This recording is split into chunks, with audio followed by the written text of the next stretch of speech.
రామశాసనము తిరుగులేనిదని జలధి బోధ చేసే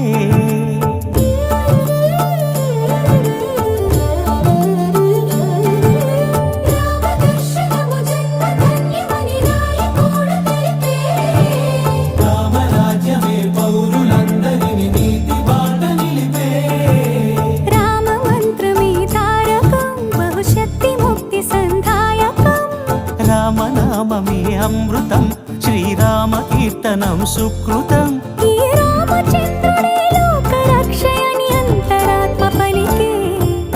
జగదానందకారక జయ జానకి ప్రాణనాయక శుభ స్వాగతం ప్రియ పరిపాలక